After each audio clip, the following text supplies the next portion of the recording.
get that all formulated, they'll present that to the chairman, and that'll be the official role of the convention. And I'll tell you, you can't vote on anything until that role is accepted.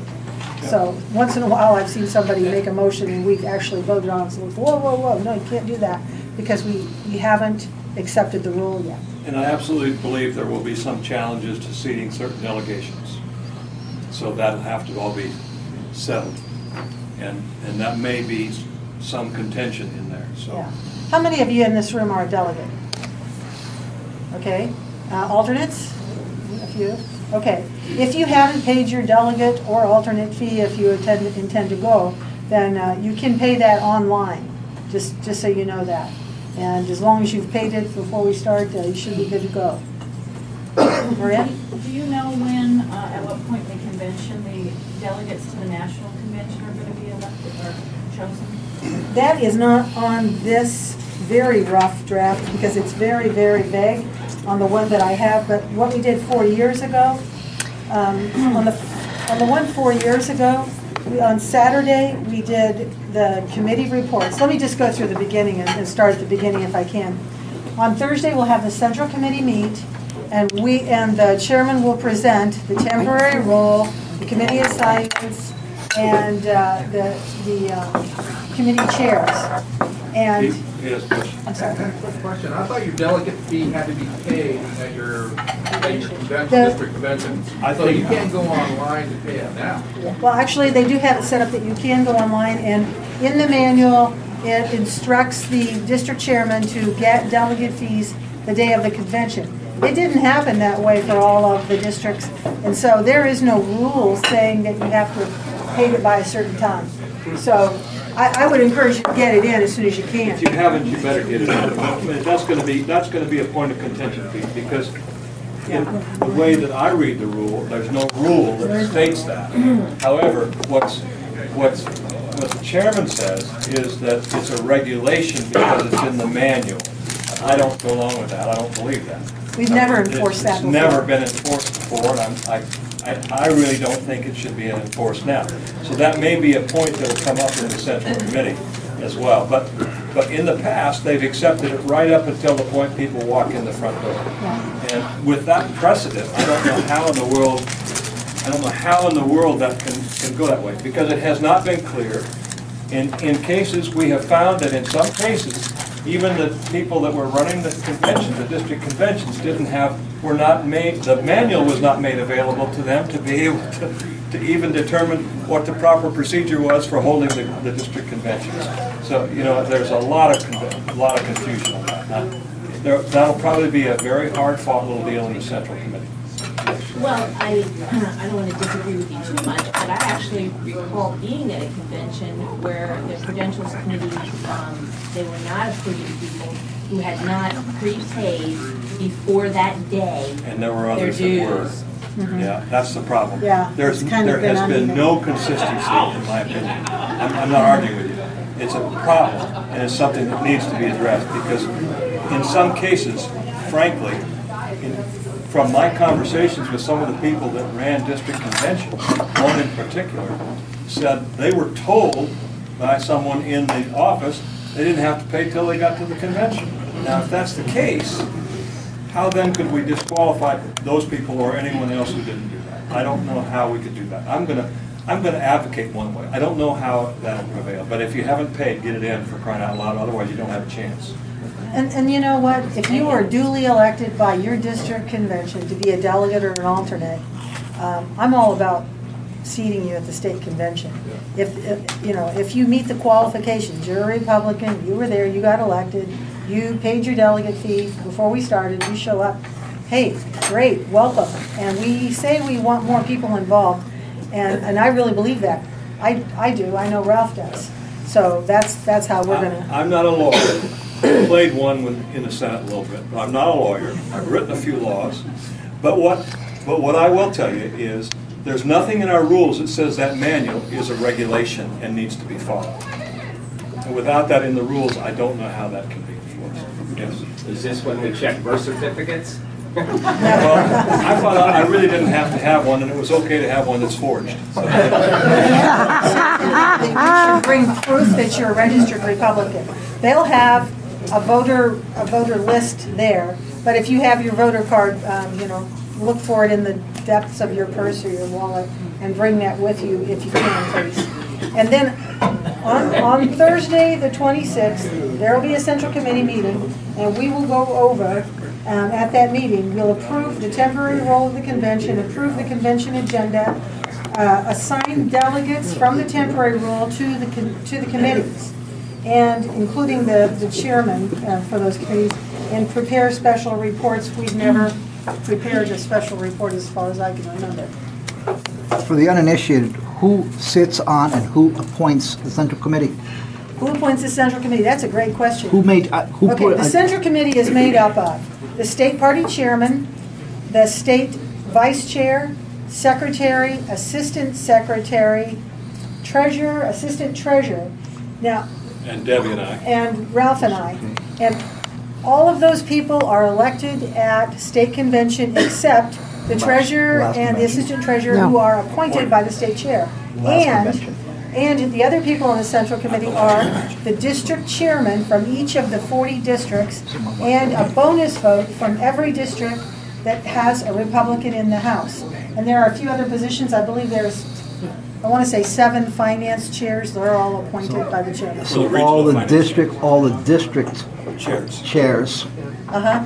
Yeah, district chairs, and if you have a Republican in the House, your district has two votes there. Okay, so those are the people that'll get together and do those things ahead of the convention. And then Thursday evening, there's some sort of a little reception mixer thing, chance to meet other people and chat with friends and kind of make plans for how you want things done. Before I forget, I want to say one more thing, and that is we talked about what if your chairman isn't at the state convention and somehow you had a rules change or a platform plank change at your district convention and you're worried it's not there. It should have been sent in by your district secretary. I have chaired subcommittee of the platform committee, and I've had countless instances where somebody brings me something that got passed at their convention and somehow it didn't make it in. Sometimes it's because it was on the back of a napkin or a piece of scratch paper and nobody recognized it as what it was supposed to be because it didn't come in the proper form. But I know I always accepted all those things and let my committee consider all those. If you have something that's really burning on your heart, bring a copy of it with you just in case it didn't make it through. Shouldn't those motions all be in the minutes? I mean, because I know when I went back home and I had to send my stuff in, I went back into the minutes just to double check to make sure everything that was recorded that passed was in fact included. And in fact, it was, well, I'm a chairman, so it was my job to put this. It should be. In fact, it was a good thing I did because there was one that was on the back. I don't want to say on the back of a napkin, but close to it, yeah. Pretty close. I think ketchup stains, you name it. Back of an envelope. It's not necessarily that your district didn't do it. Right. And it may be in your minutes, your district may have sent it in, but they're getting information from 40 different districts, and maybe it got lost at the office, maybe it got lost on the way to hotel. I'm just saying to make sure, if it's really important to you, bring a copy of it. That's all. So each district chair should bring a copy to the Central Committee meeting. I think that would be good. That would be good. So then, okay, we have the mixer, and then the next morning, Friday morning, the registration is open. It's open on Thursday too. So you get there. If you come in on Thursday, you can go and register. They'll give you a name tag, and hopefully your committee assignment and all that. And then you can also do that Friday morning. And I believe he has. By the way, I'm not an appointed referee, nor is Debbie, but I am not on a committee. I know I'm not. And so if there is a question while you're in committee and you have something that's really burning and you think I can possibly help you get an answer, we will be there. And you can try to tap into us. I'm not going to be on a committee, but I'll be there. And I generally am pretty good at answering most questions. And we'll have the rules and everything else that are available. So if you have a question like that, please try to use it. Okay, I'm looking at the very vague draft agenda that's out for this year, and it says 7:30 a.m. on Friday buffet breakfast, 8 o'clock general meeting call to order. I will be so amazed if we call to order at 8 o'clock, because the Credentials Committee is probably still checking people in, and we will need for them to do that. They can do some things like, they call to order and we can have the flag song, the Pledge of Allegiance, and introduce a few people and do a little fluffy things like that. We just can't vote. Governor will probably be there. Yeah, that sort of thing will happen. And then we'll have a lunch, and then after the lunch, we'll break into committees. And the different committees will be, as far as I know, these are the ones that are usually there. There's a Finance Committee. It's not very well attended. Nobody wants to go to that one. There's Nominations Committee that will probably mostly be working on the question of national delegates, and a Rules Committee that will look at the rules changes that have come in from the districts.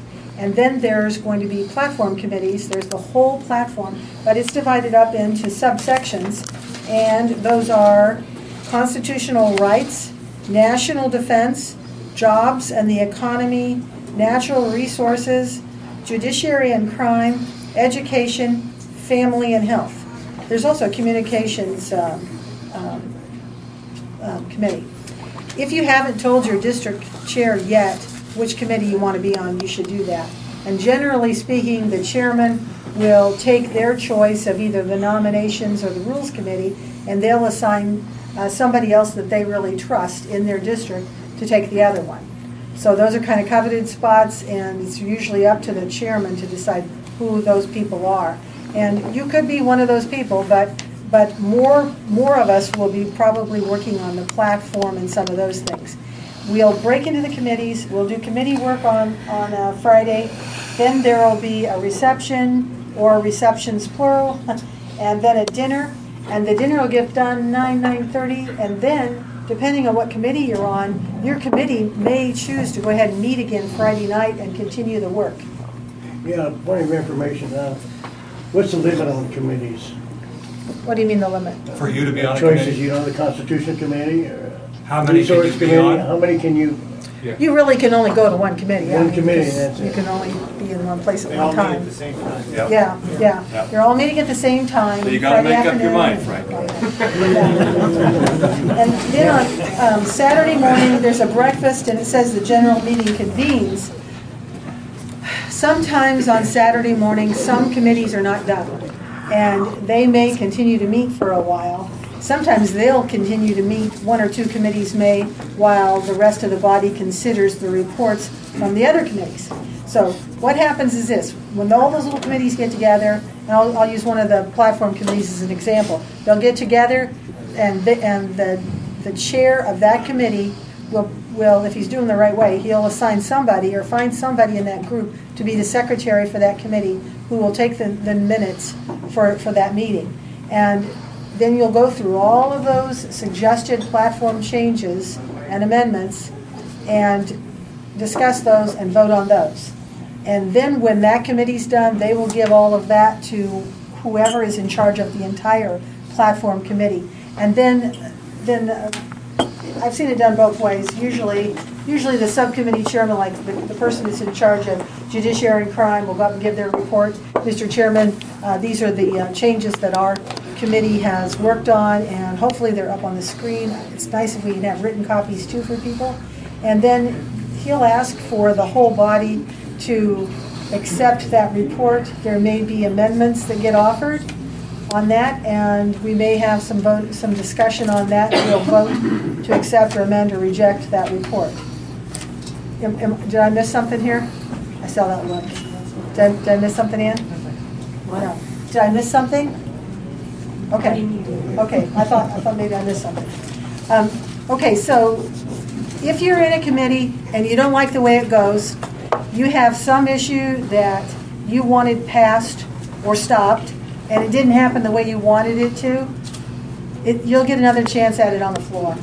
And when the platform planks come out, you'll get to see those again. You'll get a chance again to